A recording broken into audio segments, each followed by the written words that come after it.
Hello ladies and gentlemen, welcome back to Premier League Fantasy Football and welcome to my video. In today's video I want to look at my team, seeing how well they performed in game week 1, then we move ahead to game week 2. So if you are new to the channel, please do subscribe and drop a like on the video as it helps my channel out a lot. So here we go. So what I'm going to do is go through game week 1, I'm going to talk to you guys about a couple of transfers that I have in mind for game week 2 and onwards, and then seeing how my team is setting up for game week 2. I do also want to talk to you guys about like when I'm thinking to wildcard, which may help you guys out. So first up, game week 1, I got 74 points. Now I did activate the bench boost and I'm quite happy that it's out of the way now. Now I don't need to think about it or think about adjusting my team to get a really good bench for game week 2. Now I can look towards and think to myself, okay, a lot of people are going to think to bring in more Chelsea players. I need to start doing that now, or do I just wildcard them in game week 4 and get them in anyway? So these are the things and these are the strategies that I'm thinking about.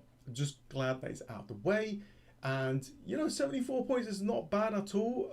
My overall rank is around the 200k mark. If I had an additional 10 points, I would have been very close to that top 10k. But if I didn't have that 10 points, I would have been in the millions. So the rank is very volatile, so we just have to move on with that. I think we will start to figure out where we kind of land in a couple of game weeks time. So let's have a quick look. I had Raya, Calafiori and Odegaard, Arsenal players, you know, doing really well for us.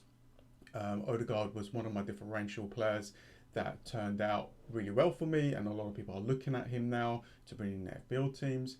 Njai with 9, Szoboszlai with 8, scoring a penalty right at the end to get a draw against Newcastle. Now, I think Isak probably could have taken that penalty as well, but because of the drama, they just wanted to give it to Szoboszlai, and he is just a fantastic. I mean, that penalty was really, really good. The biggest disappointment here is my Manchester United players. Now, a lot of people has a lot of Manchester United players, and you know, we're all pretty much on the same boat. A lot of people captained Fernandes except for Haaland. You know, people went without Haaland. Now, people who went without Haaland, they are already thinking about bringing him in for game week 3. So people might wildcard early, and that kind of gives me the advantage because most of my players did okay, and there was probably like 1 or 2 players that I don't have, like Palmer or Sangari, and I'm okay with that. I'm still gonna stick with my plan, and I'll go through my plan in a second. My bench boost, you know, these are the players that just did not perform. Don't want to talk too much about it because I already spoke more in detail about this in my previous video, so please check that out. But Reece James, 0. But I'm happy to own him because he is taking some of the set pieces. He is taking some of the corners. So hopefully that will turn out well in the next coming game weeks. So it's a shame they didn't get any returns. The defense wasn't really looking that good for Chelsea anyway. So we'll see what happens. It is my differential. I just wanted to try something different. I'm not saying that he's the best player to bring in by all means. But yeah, so the biggest standout of fixtures here was, you know, Arsenal against Coventry. We kind of expected them to do well. We did not expect Manchester United to lose against Hull. Hull actually played really, really well. Brentford completely destroying Spurs, so I wouldn't even go near Spurs players right now. They're just all over the place, and they've got lots of players that are coming in as well that we don't know how they're going to turn out. And this game here, Fulham versus Chelsea, really, really good game. A lot of the highly owned players like Rodgers, Palmer, and João Pedro returned. So a lot of people are looking at this and thinking, okay, I need to go and get Palmer. Now, for me, I don't really mind if Palmer goes a little bit like in the value, like if he goes 0.1. I'm okay with that because I have a plan in mind and I want to stick with it. And the plan is to bank the transfer and make my moves in game week 3 and really attack game week 3. Now, if I have to wildcard, then I'll wildcard in game week 4. No problem. And I said this before, a lot of people will look at Chelsea because from game week 4, they've got good fixtures, right? So they're already performing well early. So a lot of people are thinking to bring them in now. Some people are thinking to remove Fernandes and get Cole Palmer in straight for game week 2. And that's fair. But I just can't see myself doing that, because if I do that to bring Palmer, and even if Palmer scores, that's fine. Because of the ownership of Fernandez and the good fixture that they have against Ipswich Town, I just don't want to take the risk there, because I want to captain him. I want to captain Fernandez in game week 2. So that's what I'm thinking so far. Now let's have a quick look at some of my transfers. Now I'm just going to play around here. So if I, as an example, we get to game week 3. So this is game week 2. It's very difficult to predict who would do well, except for maybe Arsenal against Aston Villa. Aston Villa is just not. They're not ready. They are not ready. Manchester United. So if I get rid of them now, I might regret that. It's their first home fixture. Chelsea versus Brighton. I have 2 of the players there, like Reece James and João Pedro. I'm not saying that Reece James is going to return, but you just don't know, right? If they're scoring a lot of goals, he might chip away and bring something in, like an assist.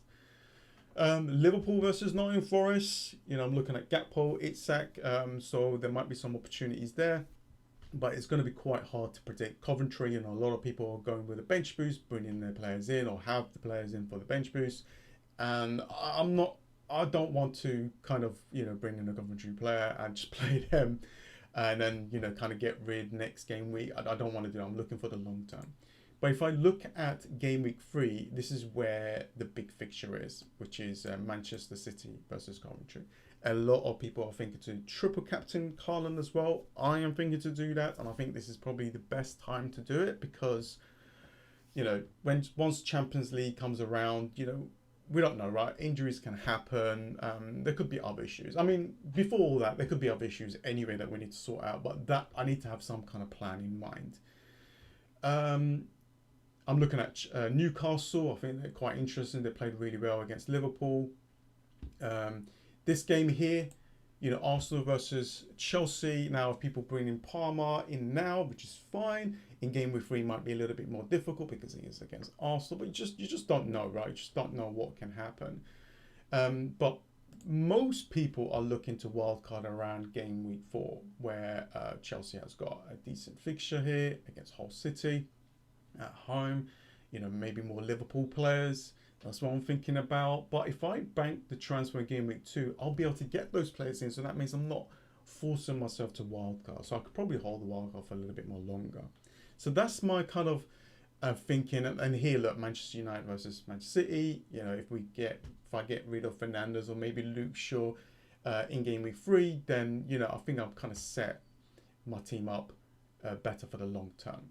So that's what I'm thinking about. So let's have a quick look. Okay, let's have a look. So if I remove Fernandes as an example, let's just see how this is going to work out, right? Now, Palmer picked up a little bit of an injury. I think it was a cramp, but you just don't know, right? You just don't know. So if he's out, then he's out, right? But I doubt that he's out. So it's a cramp. So he's a little bit more lower owned and costs a little lower than Fernandes, which is good. So 9.5. Now, Szoboszlai, I don't want to get rid. Maybe Njai, maybe Odegaard could be someone to make way.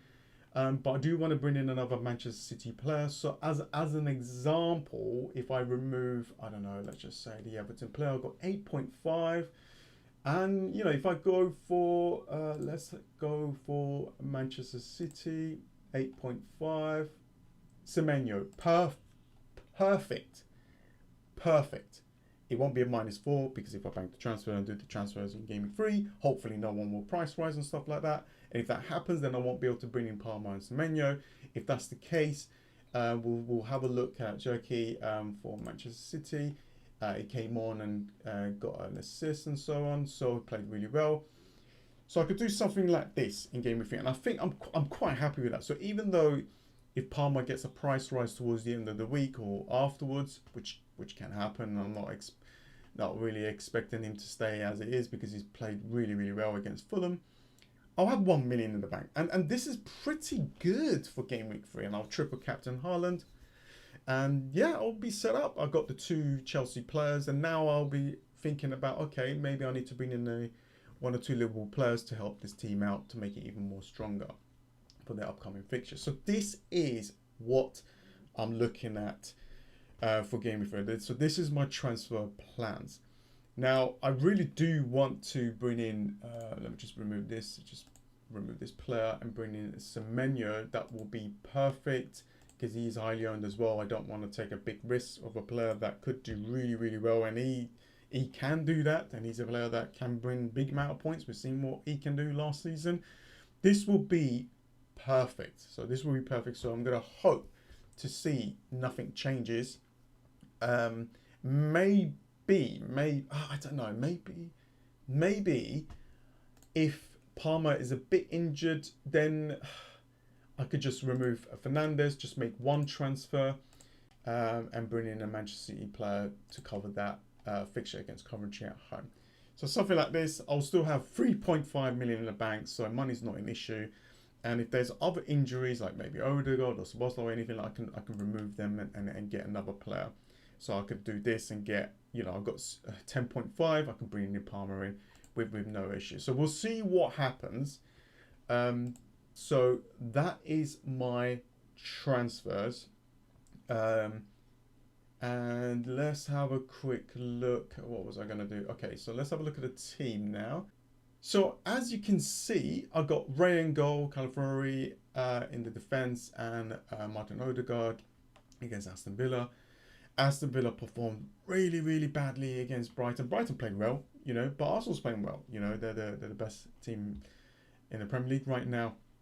I got Luke Shaw and Fernandez. I'm going to captain Fernandez at home against Ipswich Town. They need to do well. They need to perform. And I can see Fernandez bringing some points. He has to.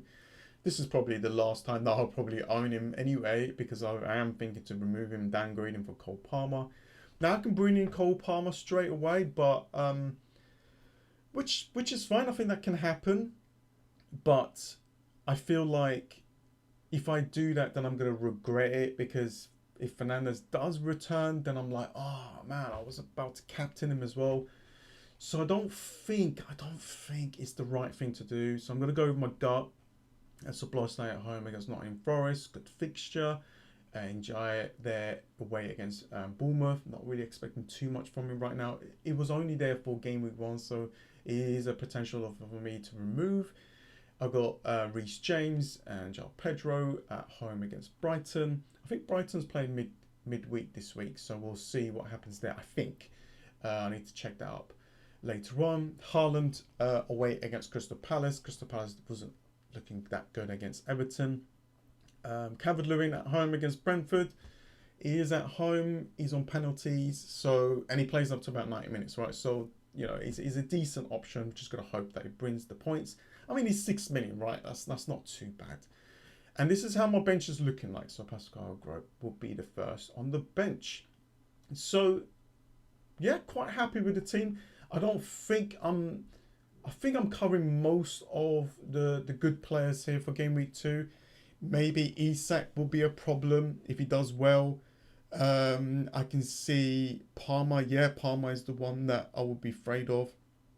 Maybe in Wermo against Ipswich Town, there could be an issue. So only those lot might be a problem. Obviously Haaland, if he does score big, I'm not going to get that much points from him. Well, I'm going to get the points, but it's not going to hurt my rank too much. I don't think he'll be over 100 ownership. It's going to be difficult, but it is the really early kickoff. Well, when I say early kickoff, it's a Friday kickoff. So we'll see. There might be some team news, but so far, so good. So my plan is to bank the transfer and then bring Palmer in for next week or the week after. But definitely bring in another Manchester City player. I just need to see them, seeing how well they perform against Crystal Palace. Then we go from there. So yeah, around the 200k mark, really happy. Yeah, hopefully I can continue and then get into that top 100k. But things could happen, right? Things could change. And I can probably drop down, and this team will do absolutely nothing. But a lot of people are thinking of bringing more. Chelsea and Arsenal. I pretty much got some of their cover, which is good. And I've got a plan for Game Week 3 as well, so I'm quite happy on how it's turned out. So yeah, that is pretty much it, guys. I hope that this video has helped you. Hopefully this video will get around 50 likes. That will be really good. Please help me out with that. Pretty much it. Thanks for watching, and I'll see you guys next time. See ya.